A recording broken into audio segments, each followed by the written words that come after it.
Hey, just by the way, we have moved our Sundays and Wednesdays. Will be on Spotify. So if you miss a sermon, I don't know if you listen to Spotify, but I listen to it a lot. So thanks to Ricky and the staff, we'll be moving to there. Also, we've had this conversation. So if you watch us on Facebook, Facebook is making some changes. So we're having to make some changes, and so just be aware of that. Also, you can go to our app or to the website and download anything that you miss. So if you miss, Wednesday night, it'll be there. So we're trying to, stay up with the times and do the in-home, services.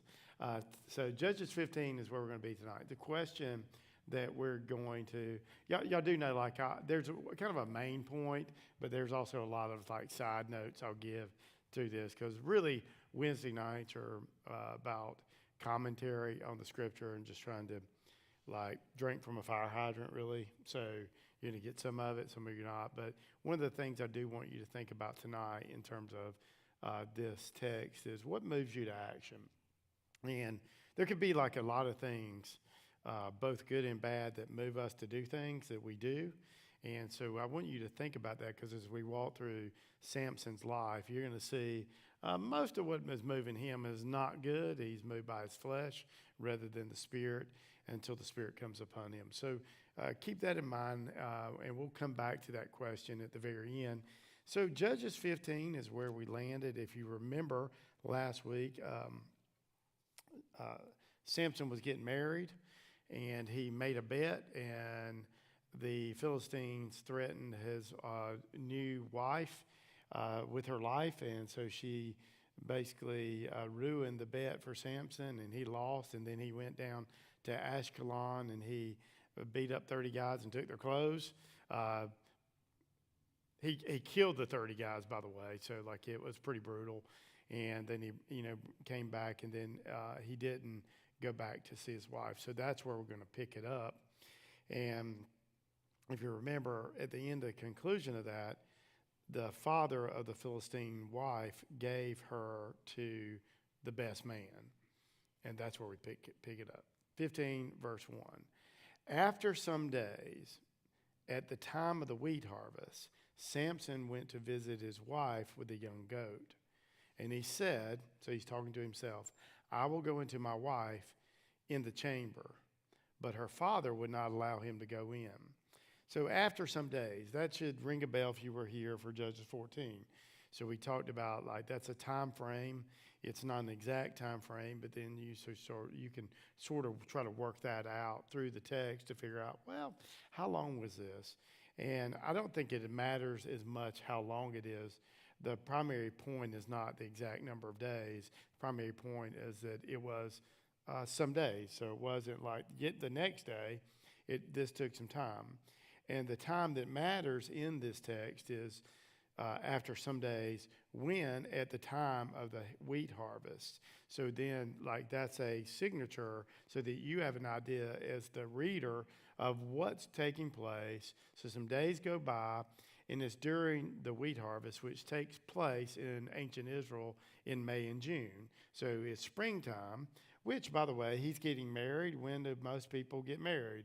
I didn't Google smart this, but I would think, because I do a lot of weddings, they are often in the springtime. And it's a time when, so if you go back and read the Song of Songs by Solomon, one of the things he does is whenever he talks about love, he talks about springtime, because you got the birds are chirping and singing, the flowers are blooming.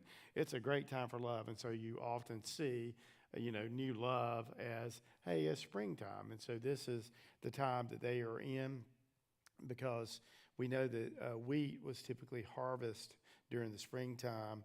And so it's a time of love, it's a time of goodwill. And so Samson decides to go back during this wheat harvest time. And so he decides to go back to see his wife after losing the bet. And the particular reason that he's going back to see her is to consummate the relationship. Now, we're not certain, but it's probably true that he had not consummated the relationship.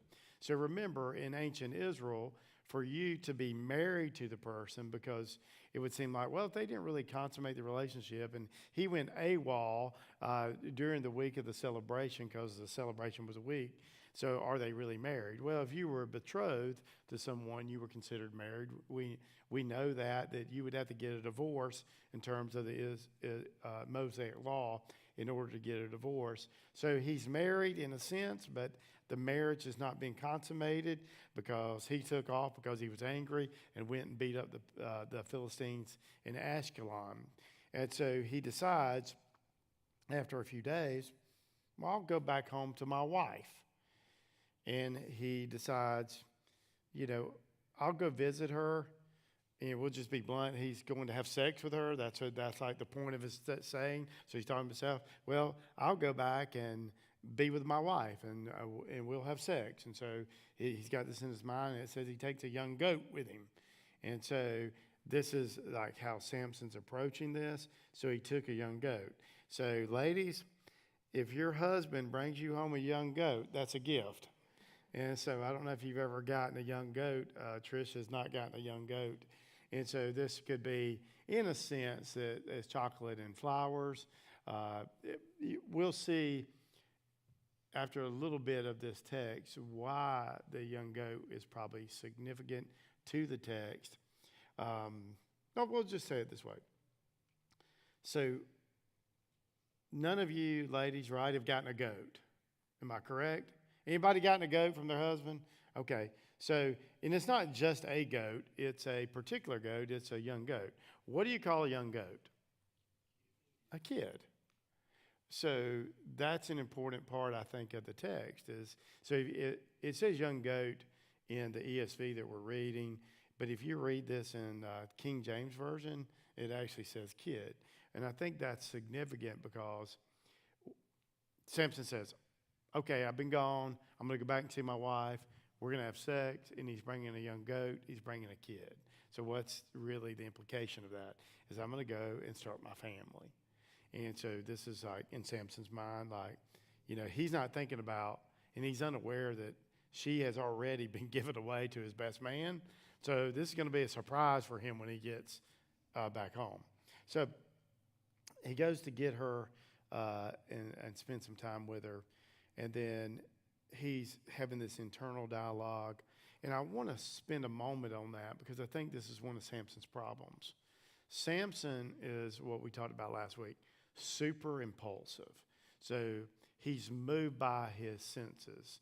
And so when I say he's sensual, obviously we're talking about that in terms of relationships, but he is moved by his senses all the time.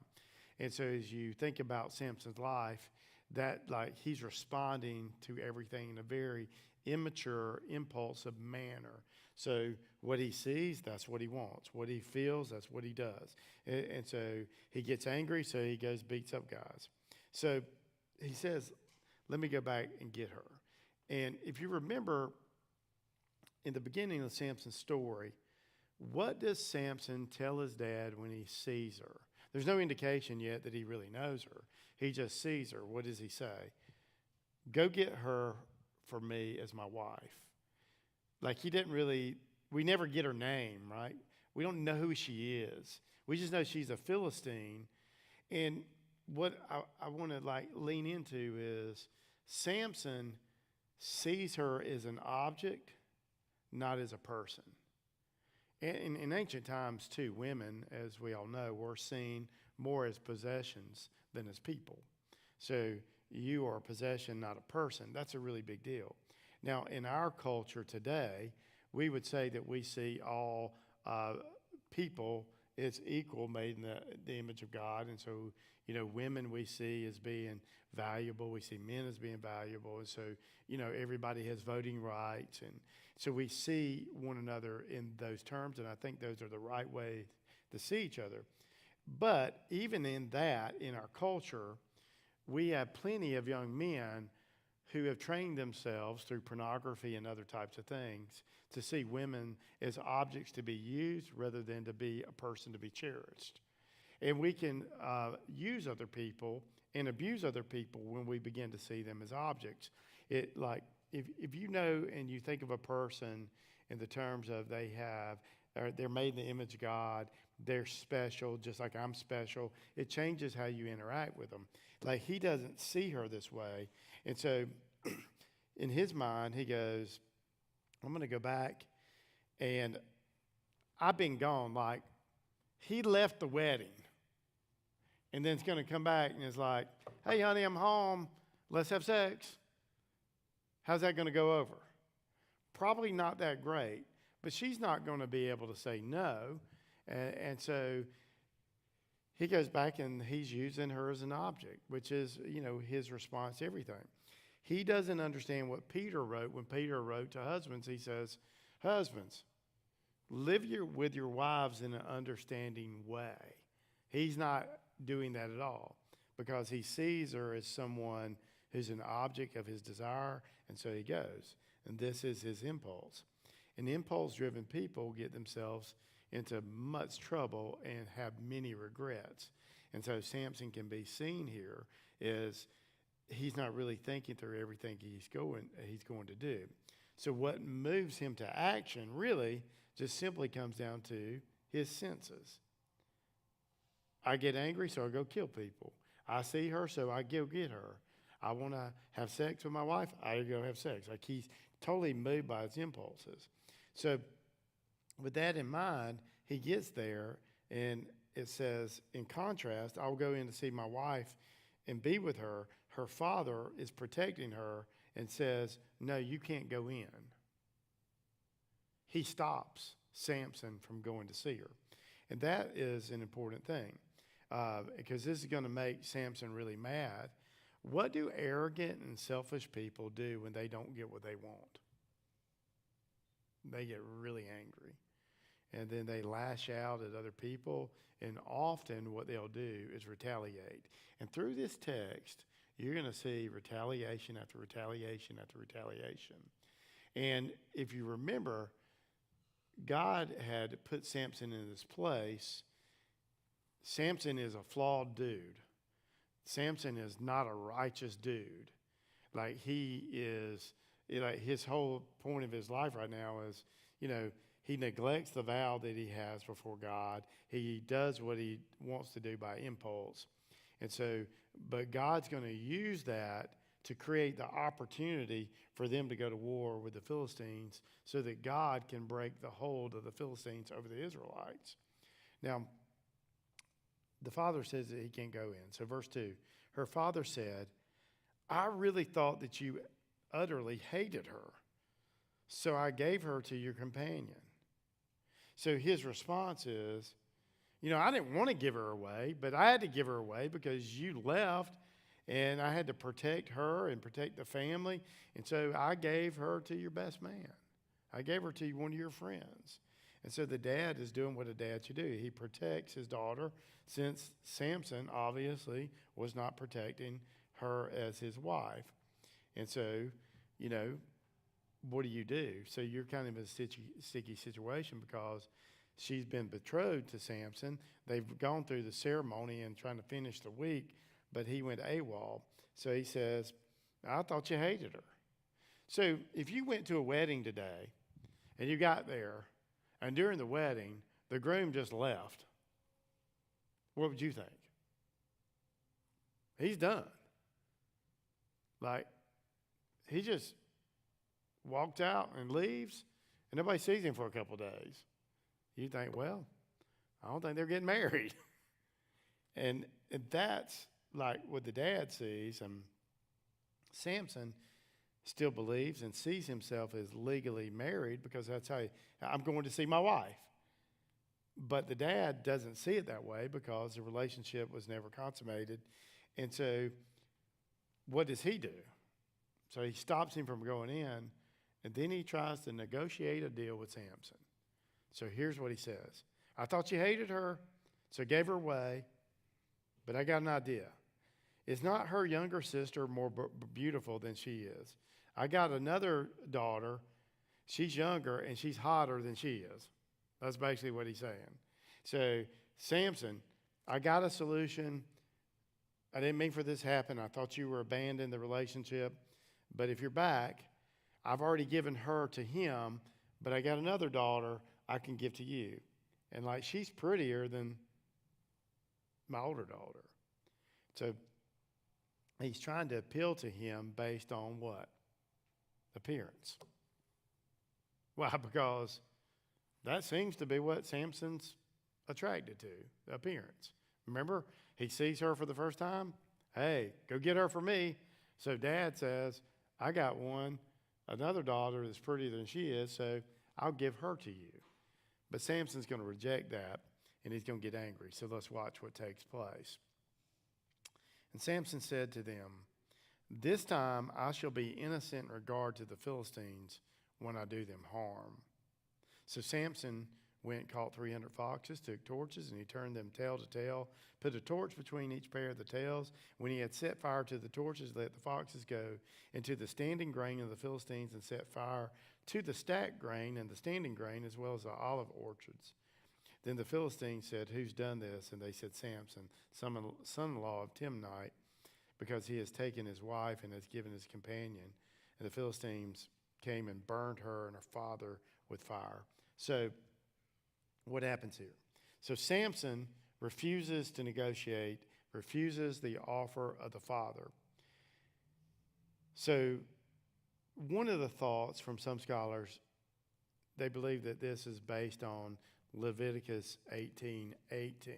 Let me flip over there and read that to you real quick. I personally don't think this is the case, and I'll tell you why I don't think this is the case. But it could be the case. I mean, it fits, because it says, Levitical law, Mosaic law, you shall not take a woman as a rival to her sister. So in other words, if you're married to a girl, don't pick her sister so they have a rivalry between the two sisters, uncovering her nakedness while her sister is still alive. Like, if you marry a girl and she dies, you can marry her sister, but don't marry two sisters. And that seems like a pretty good rule, everybody, right? Are y'all good with that? And so some scholars say, well, that's the reason, like, he didn't want to take her as a sister. And I would say to you, I don't think it is, because he ain't seemed very concerned about the law of God at this point. I'm not sure he's too concerned about Levitical law at this point either. I mean, he's touching dead things, and he's eating grapes, and he's, he doesn't seem worried or concerned about keeping Mosaic law. So he's not keeping his Nazirite vow. So I don't really think that that's really what the text is stating about, and it doesn't say he's rejecting because of that. But what he does say, I think, is really important. He admits the guilt of attacking the Philistines in Ashkelon and taking their clothes, that he did it, and they were really innocent, and he shouldn't have done it. Because this time he says, this time I will be innocent. So I'm guilty in regard to the Philistines when I did them harm. And so he's saying, I'm going to retaliate this time for the wrong that's been done to me. Proverbs 29:11 is an interesting verse, and I think it's one that we should all heed.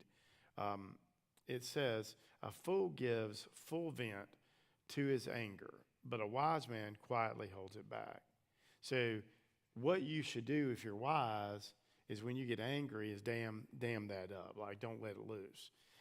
But a fool, what a fool does is just gives into the anger. And what Samson does is he gives into the anger.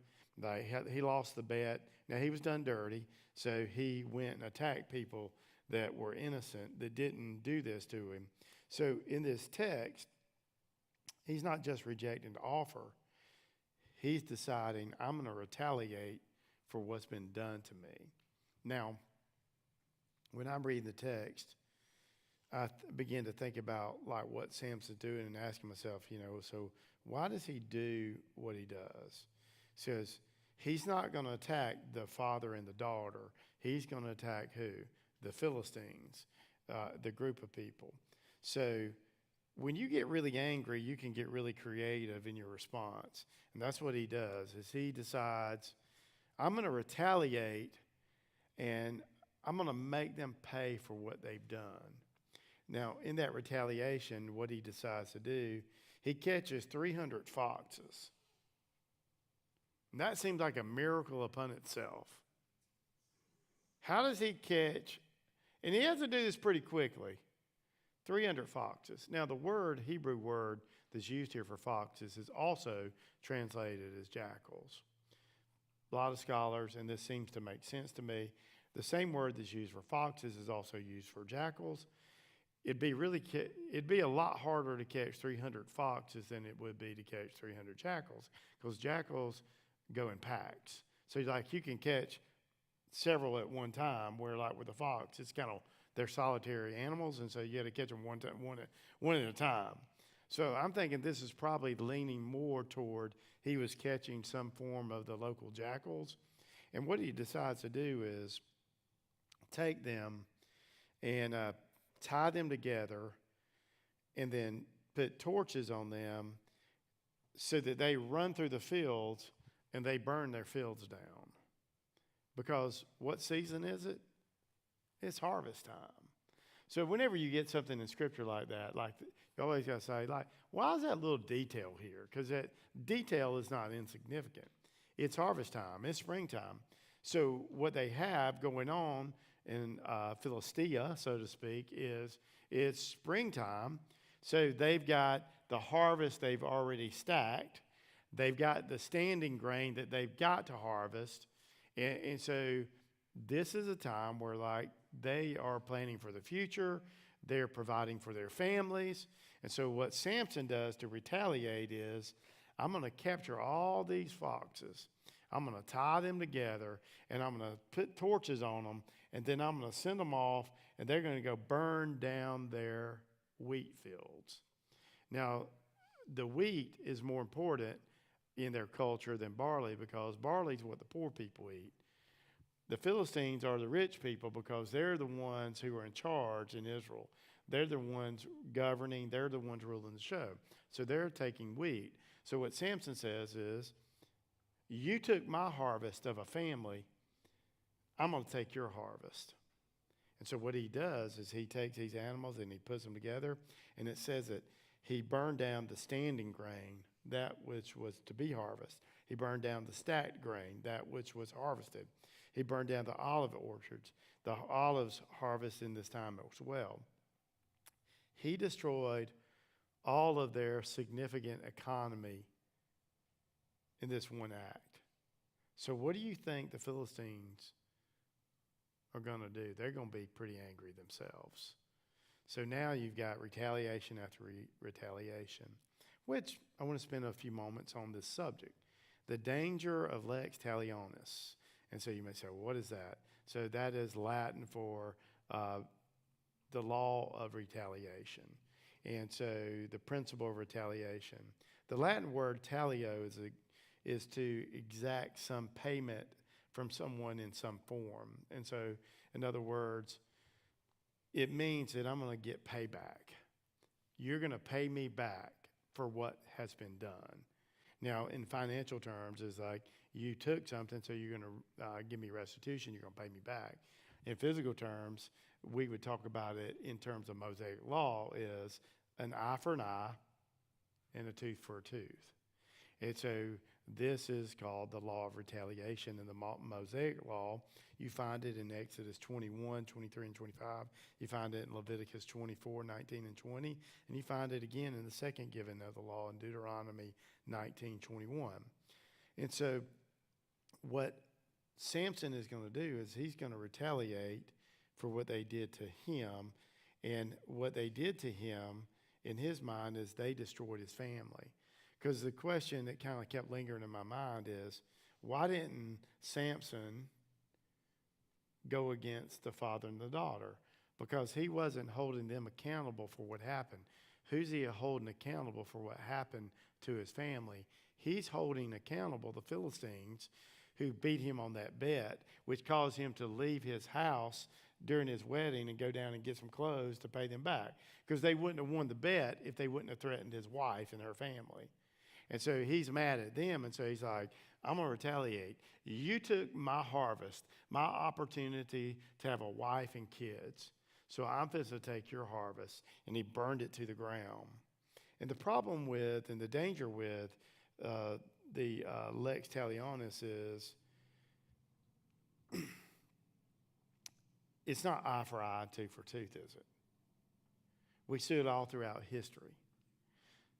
Somebody knocks your tooth out, what do you want to do with them? Knock all their teeth out. If somebody pokes out your eye, what do you want to do? You want to poke out both their eyes.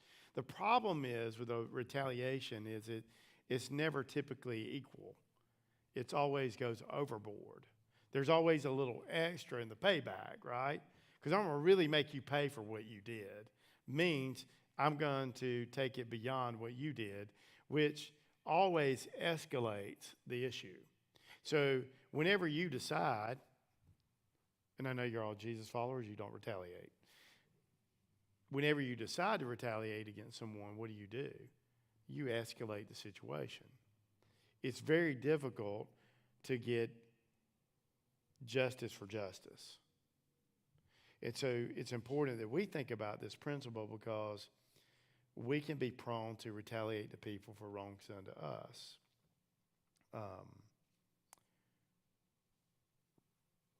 What's God doing here? No mention of him at this point, right? Y'all notice God's been pretty absent. Remember, God's not absent. What's he trying to do?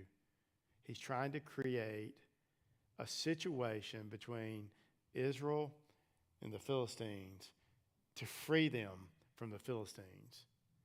And so he's using Samson in all his flawed ways, all his arrogance, all his impulsiveness, to bring about this moment where they're going to go to war and then God's going to deliver his people from their hand.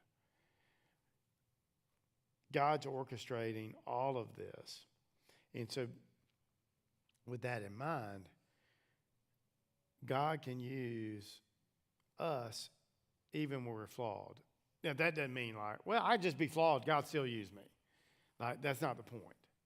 I mean, Paul says, shall we sin so more so grace may abound? By no means. That's not how we go about it. But do not think God's limited because you don't do what he wants you to do. God can still bring about all of his purposes, even through the worst of people. When you retaliate, you ratchet things up. So Jesus had something to say about retaliation. I think it's good for us to hear it. In the Sermon on the Mount, Matthew chapter 5, Jesus speaks on this principle of retaliation that you find in the Old Testament. He says this, Matthew 5:38 through 42. You have heard that it was said. So where have they heard it? They've heard it from the Mosaic Law. So they didn't have Bibles, Old Testament Bibles they were carrying around. So they learned it through oral tradition that was passed along. So you've heard it said. By who? Moses. You find it in the Levitical law. You find it in Exodus. You find it in the second giving of the law. What is it?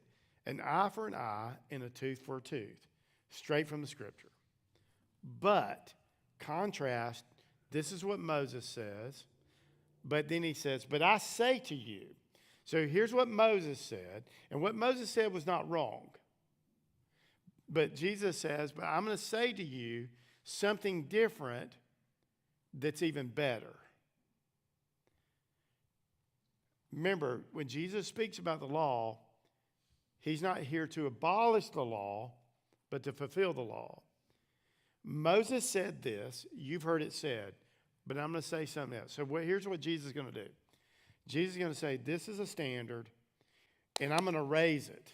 And if you look at everything, because he says this on multiple times in the Sermon on the Mount, you've heard it said, do not commit adultery, but I say to you. So this is a pattern in the sermon.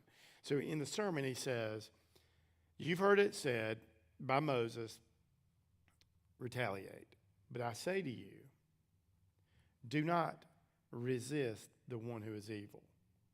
But if anyone slaps you on the right cheek, turn to him the other also.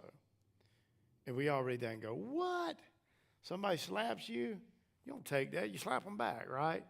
Because it's eye for an eye, tooth for tooth. But Jesus says if that happens to you, you got a different response. And by the way, this happened to Jesus, so he's not telling you to do something he didn't do. And if anyone would sue you, take off your tunic. Let them have your cloak as well. And if anyone forces you to go 1 mile, go with him 2 miles. So that was a law in the day where there was a Roman law that said, if a Roman soldier came up to you and you were a Jew, and he says, I need you to carry my bag, you, by law, had to carry his bag for 1 mile. And so what Jesus says is, go the extra mile. Don't argue with him. Don't retaliate. Don't refuse him. You take the bag, and you get to the 1 mile mark, and you just keep walking with him. And he may say to you, hey, you can put the bag down. We've gone 1 mile. And you just look at him and go, no, I got you. I'll get you another mile.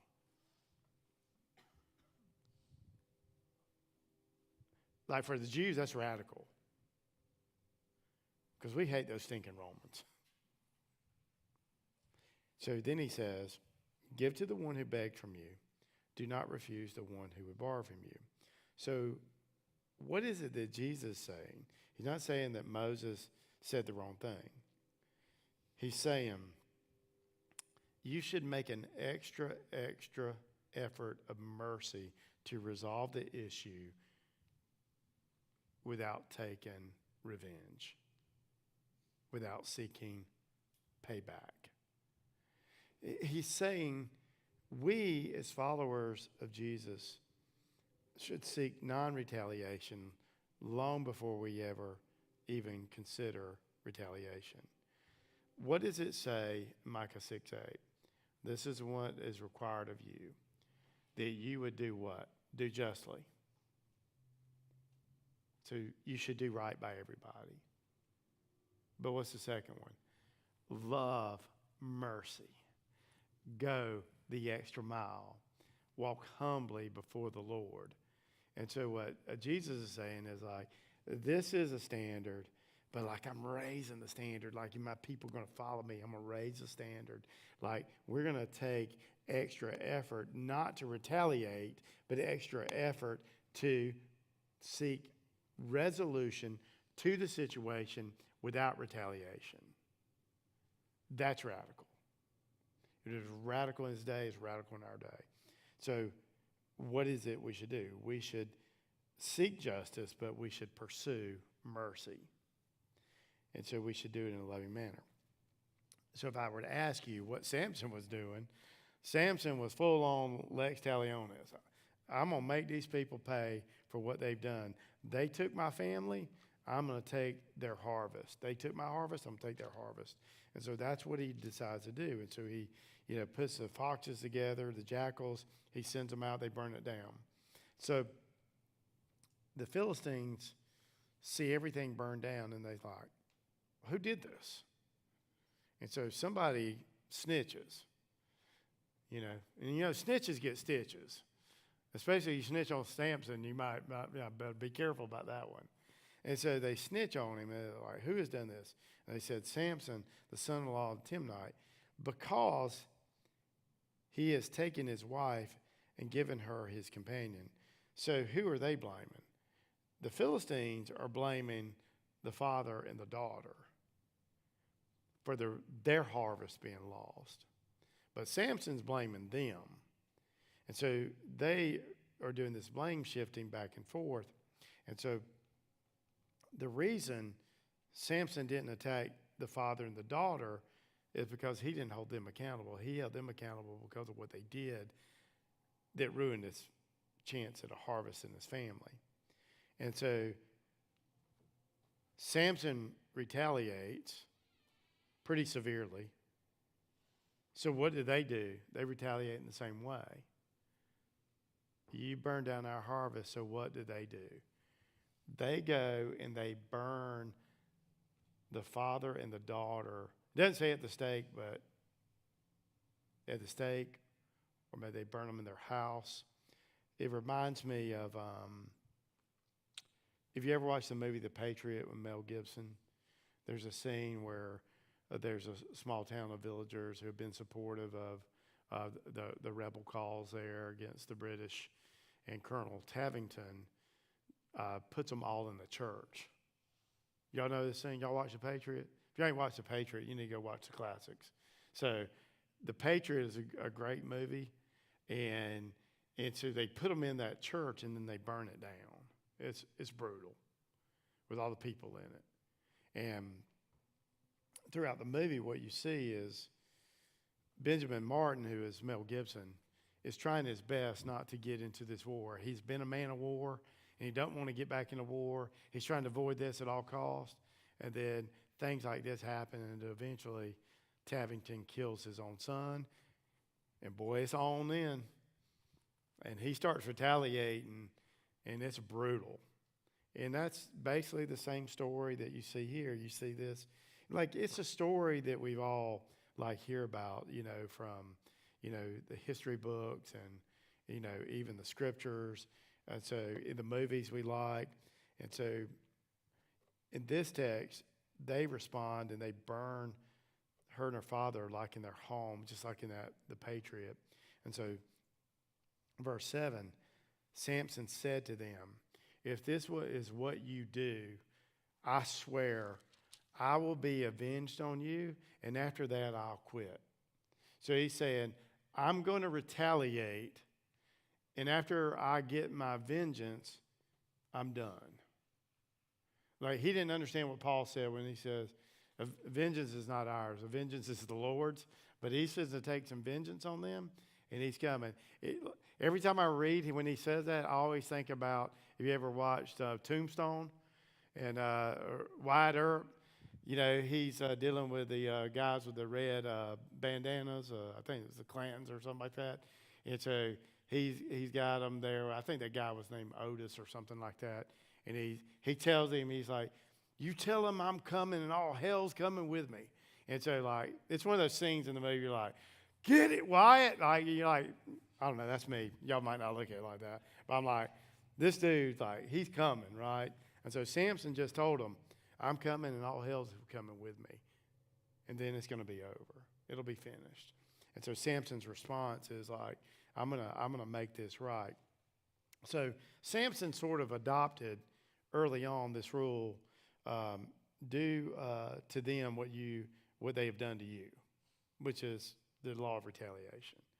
Jesus says, do unto others as you would have them do unto you. And if we were to take that even to like a greater rule, let's say like platinum rule, so the golden rule, like our response to people is not just do unto others what we would have them do unto us, but our rule really is do unto others as Christ has done unto us. That's the high standard.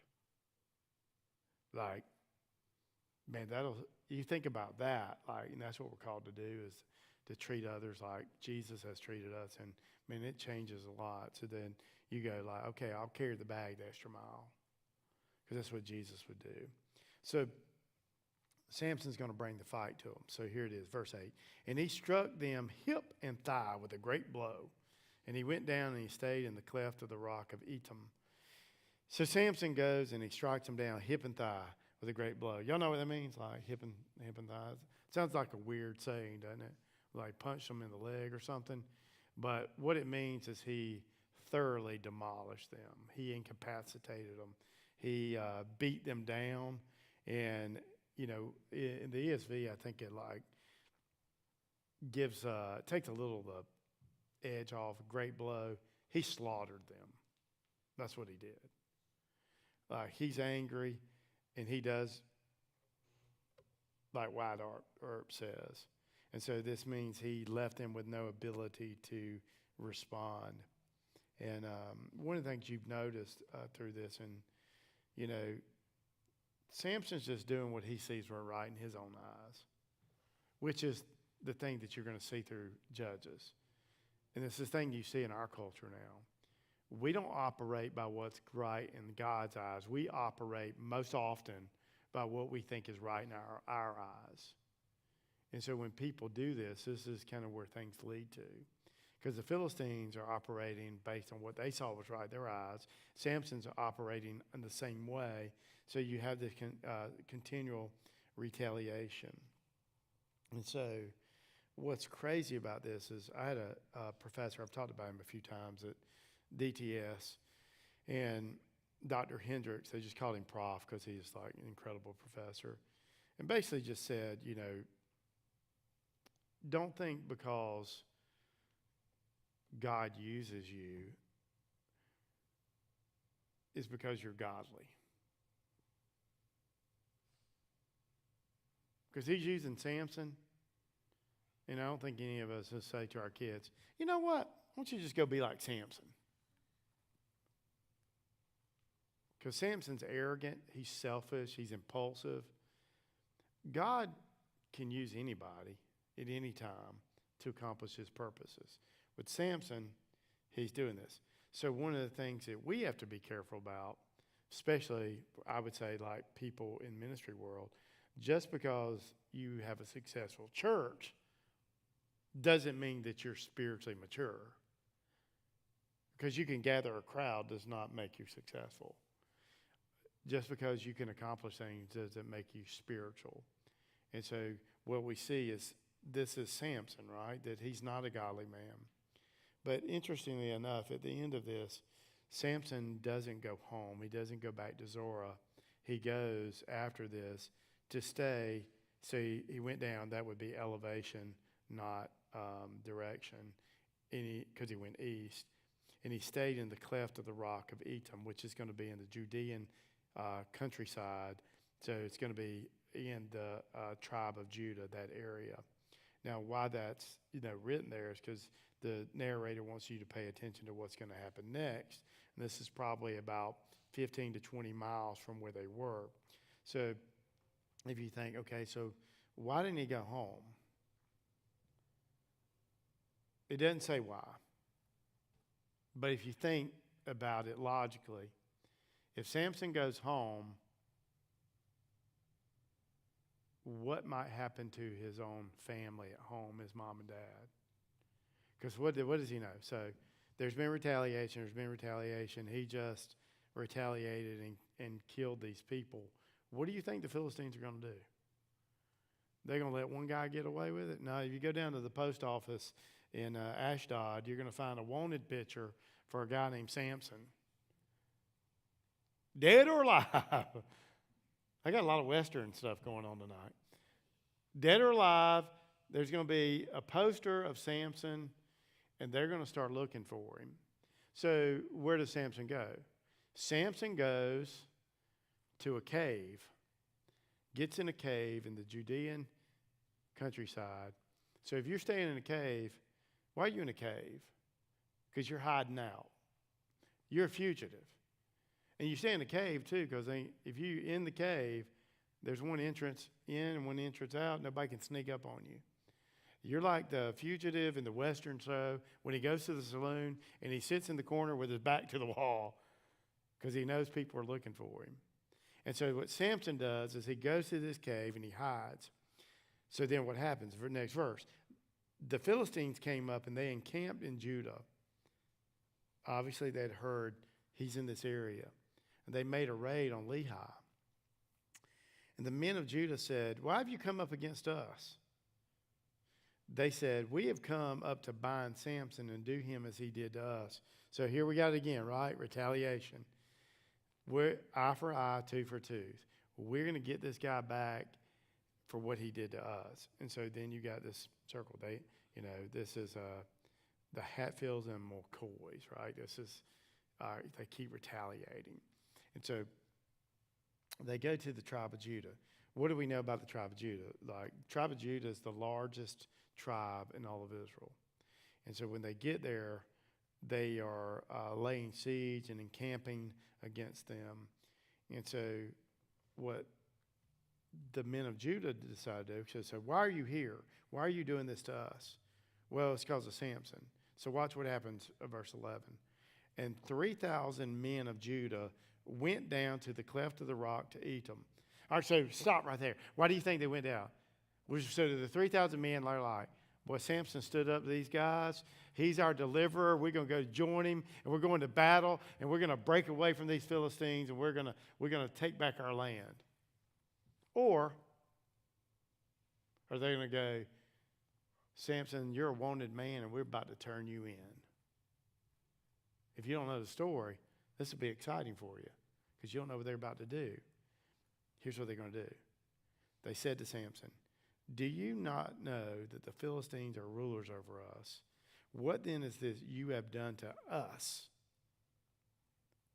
What's he done to him? You've put us in danger of an attack from the Philistines by your actions. Which, by the way, there's a lot to be said in that, right? We could talk about application. You need to be careful what you do, because what you do does affect other people. So, and he said to them, is that as they did to me, so I've done to them. What did we say his mantra was? Do unto others they've done unto you. Pay them back. And they said to him, we have come down to bind you that we may give you into the hands of the Philistines. His own people, the Israelites, are at peace with the enemy. They are comfortable with the enemy ruling over them. When God gave them this land, what did he tell them to do? Don't make a covenant with them. Don't be yoked with them. Don't take up with the enemy. What have they done? They've gotten comfortable with the enemy. Does that ever happen to us in as believers in our world? Do we ever get comfortable with the world and how the world rules things? Of course we do. So this is a warning to all of us. So they come to Samson and it's like, man, you're messing up everything. We're at peace. And you're about to start a war. So when we come to you today, we're not coming 3,000 men to take up arms with you to break their stronghold over us. We're here to turn you in. We're here to bind you and to turn you over to the enemy, because we want to keep peace. We don't want to go to war with these people. They've lost faith in God. They're not keeping their covenants.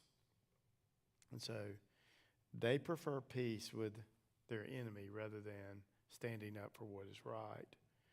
They blamed him for creating the problem rather than seeing him as a solution to their Philistine problem.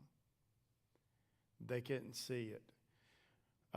The story reminds me of, if you're familiar with the Gospels, what the Jews did to Jesus. They were willing to hand over Jesus to keep their peace and their power. And that's a little bit of a frightening thing to see it twice. So I want to flip over to John's Gospel real quick, and I want you to hear what the high priest says when it concerns Jesus, because Jesus was stirring things up. Samson was stirring things up. Now, don't get twisted. Jesus was stirring it up because he was doing righteous things. But Samson is also called by God, and you'll see him at work, even though he's flawed. So, in John's writing, picking up at chapter 11, verse 45. Now, keep this in mind. Jesus has just raised Lazarus from the dead.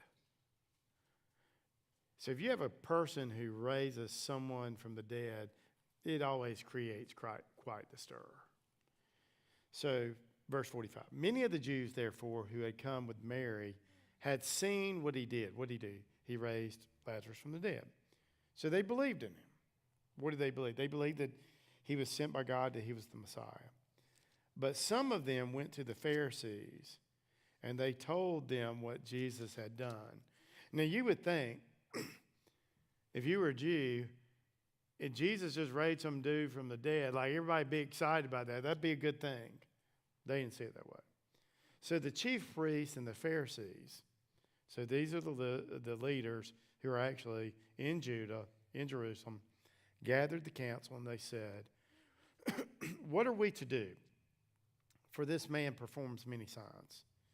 If we can't let him go on like this, everyone will believe in him, and the Romans will come and take away our place and our nation. Sounds really familiar, doesn't it? If we don't deal with this guy and turn him over, he's going to ruin it for all of us. But one of them, Caiaphas, who was the high priest that year, said to them, so this is the guy who's chairman of the board. He's the guy who goes into the Holy of Holies to meet with the Lord. Here's what he says.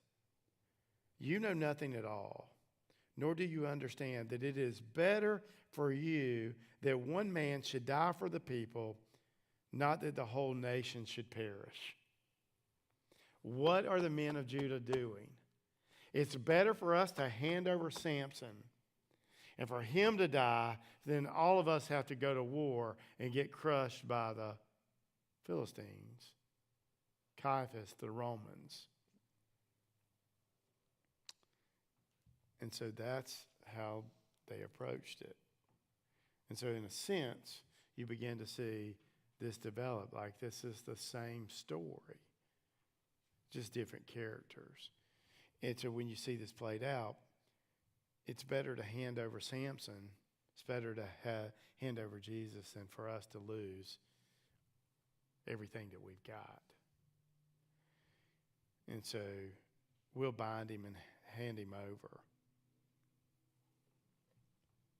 So, question, just this is a New Testament question. Who killed Jesus?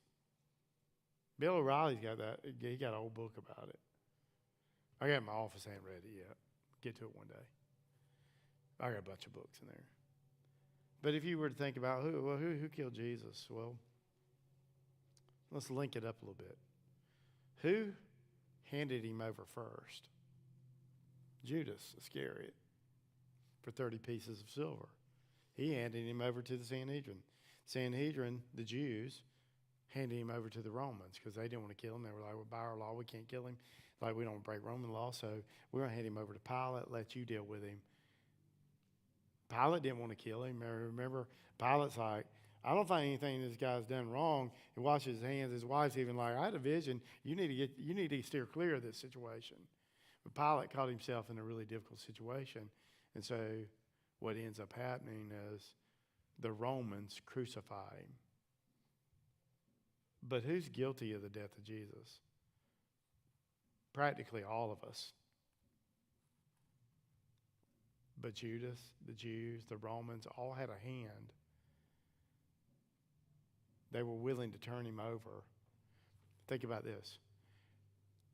The Israelites in the story of Samson are willing to turn the judge that God's appointed for them over to be executed rather than putting their trust in him. What were the Jews doing with Jesus? Instead of putting their trust in the judge, they were willing to turn him over to be executed. Now, the great thing about God is God works all things for the good of those who love him. What people meant for evil, Joseph said, God meant for good. So God is not limited by what people do. He can still accomplish his purposes. But they rejected Samson as their judge, so they tied him up. Let's read it. So they tied him up, or they say, so they go to him gently and they say, hey, we have to come down and bind you, give you to the Philistines. And Samson said to them, verse 12, swear to me that you will not attack me yourselves. Because he's like, hey, if y'all bind me and attack me, who's he going to judge? He's going to break loose and he's going to kill his own people. And so they said to him, no, we'll only bind you and give you into their hands. We will surely not kill you. Now, if they would have killed Samson, they're not going to kill Samson because he's going to go Hulkamania on them in a minute. But they would be guilty because they are doing what Judas did. They're doing what the Jews did to Jesus. So they bound him with 2 new ropes and brought him back up from the rock. So the text is making it clear, like, they bound him with 2 new ropes. Like, that's a little tidbit, like you go, well, what, who cares? Well, that you care because new ropes are harder to break than old ropes. They're not worn down. We got these brand new ropes. We're going to tie this guy up, make sure he's, good and tight. So they use new ropes to tie him, and they bring him up from the rock. So look at this. When he came to Lehi, which is where they've been encamped, the Philistines came shouting to meet him. They're angry. So what do you have with the Philistines? You got a mob. So let's use another Western thing. They didn't send the posse out to catch him. like the fugitive, right? We know where he's at. Like, so they go in camp, and we're going to make these people tell us where he is. And so they, siege Lehi, and then the tribe of Judah's like, we know where he's at. So they go get him, they bring him in, and it's time for the lynch mob, right? We are going to lynch him right here, right now. He's going to pay for what he's done. We executed that father and that daughter, and now we're going to execute this guy for what he did. So they come up, they're shouting at him, they're screaming at him, and then what happens? The Spirit of the Lord rushed upon him. So what happened the last time Samson had the Spirit of the Lord rush upon him? He grabbed a lion and ripped him apart, right? So you should automatically, when you read that phrase, it wasn't the Spirit of the Lord came on him, so he witnessed to them. He became a warrior, and so the text doesn't see this, but I've watched too many shows. This is Hulk, right? This is a Banner turning into the Hulk. The Spirit of the Lord comes upon Samson, and he's hulking up, and it rushed upon him. And the ropes that were on his arms became as flax and caught fire, flax has caught fire, and his bonds melted off his hands. So, the mental picture is Marvel Comics. He becomes the Incredible Hulk. Don't go away and say my pastor said he turned green like the Hulk. But whenever you think about the Incredible Hulk, what happens? Man, he starts hulking up. He's angry. His clothes start just coming apart. And it says the new ropes, that they snap like flax. Flax is a plant that looks, I'm not big on my plants, but it's like paper thin leaves. And it's really flammable. So if you burn it, it goes up quick. And so the narrator's telling you, when he turned into the Hulk, when the Spirit of the Lord came on him, those ropes snapped off, and he just busted out of those ropes, and then it was go time. He's just in a Hulk smash. And so what happens? Isn't this exciting? And that's a cool text. So if you're a boy, every boy that was because we didn't have Energize, we had Sunday school growing up. Every boy you like Samson, Samson is a dude, and so what happened? So he busts out of those ropes, and he found a fresh jawbone of the donkey, which is another just an interesting thing. It's a fresh jawbone. You know why it's fresh, right? You don't want a stale jawbone. You don't want an old one. You want a new one. So he grabs a jawbone. And then he takes that jawbone of the donkey and put out his hand and took it, and with it he struck down 1,000 men. So use your sanctified imagination. Dude busts out of the ropes. He grabs this jawbone of a donkey, and I'll tell you why that's a significant thing, because it's not like jawbones of donkey are just laying around everywhere. There's a specific reason why this is available to him. So he grabs it up, and so he takes this jawbone of a donkey and begins to, yes, church, I can't say it, but you want to use the King James, and then he begins to whip some, donkeys. And so, that's what takes place in the text. He starts just beating people to death with the jawbone of a donkey, and 1,000 people just means it's complete.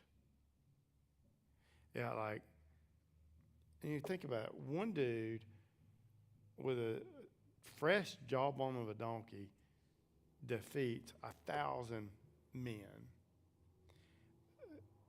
The Spirit of the Lord's on him, and when I think about this text, so anybody video gamers in here, y'all, we got one. The rest of y'all won't know what I'm talking about. So when you play video games, I'm sure you played at some point, but sometimes when you're playing video games, you get what is called a power-up. And so when the Spirit of the Lord came on him, he got a power-up. He got some extra special power that he didn't have before. And so when he got powered up, that's when you want to do the Hulk smash, right? And so that's what took place in this text. And not only that, this is pretty interesting. So, and Samson said, so the battle's going on, and Samson said, with the jawbone of a donkey, heaps upon heaps, with the jawbone of a donkey, I have struck down 1,000 men. In other words, what Samson was doing, he got powered up, and when he got powered up by the Spirit of the Lord, he was also talking trash while he was beating everybody up. And the reason you know that is because what it says next. As soon as he had finished speaking, he threw away the jawbone out of his hand. So in other words, the whole time he's angry, he's got the jawbone, he's whipping everybody, he's talking. And at the end of it, he's talking about how many he whipped with the donkey's jawbone. And then he killed the last guy. He threw it down. And then it says, and that place was called Ramath Lehi. The place, Ramath Lehi, is called the Hill of the Jawbone. It is the place in ancient Israel for this place was where you would take dead carcasses of your animals and drop them off.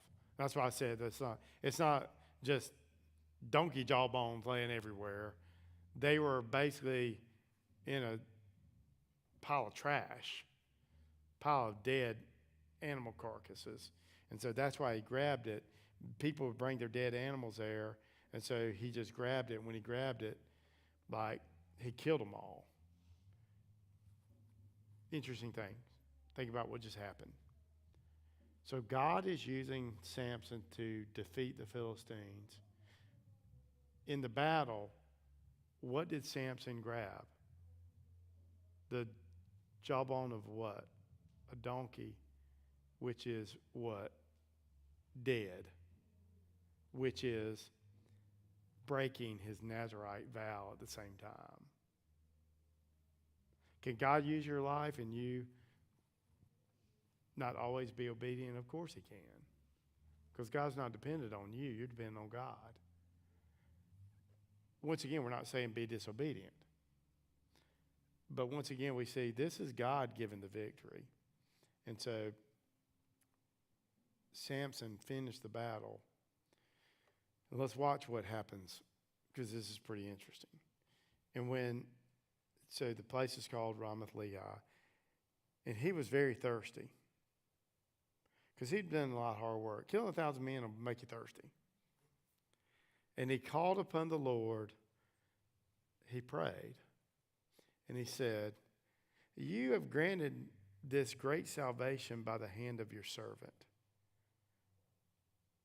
That part's good in the prayer. And shall I now die of thirst and fall into the hands of the uncircumcised? So this is his prayer. Now, let me say a word about prayer real quickly. Don't listen to other people to learn how to pray. As I heard about our announcer this past week, some of us pray gangsta. If you weren't here, then that's what Deva said when she did announcements. So don't listen to other people pray, including me. What you do is you study the prayers of the Bible. But when you study the prayers of the Bible, be careful. Not all the prayers of the Bible are the way that you should pray. In this text, I would say, Samson is not the guy you go to go, hey, I'm going to pray like Samson. All right, so Samson's prayer. Let's just do a quick evaluation. So, and we're totally out of time, but let me just throw this in real quick. So his prayer, he does give credit to God, but at the same time, he exaggerates the situation because he's impulsive. I'm dying of thirst. You're going to let me die, and then the Philistines are going to kill me. Okay, God's got him this far. God's not done with his life. He's exaggerating the situation. And in doing so, in the exaggeration, he's making an accusation, which is what we do often with God. We exaggerate the situation so that we do that. So then what God does is he hears a prayer. So God split open the hollow place at Lehi. Water came out and he drank. His spirit was revived and his spirit returned. So he was dehydrated. God hydrated him. Therefore, the name of the place was called En Hakor, which is basically the place where one calls on the Lord in mercy, even though he didn't deserve it. So here's a quick question for you to think about. Should God have answered his prayer? No. Should God answer your prayers? No. But he's merciful and he does. First question we started with.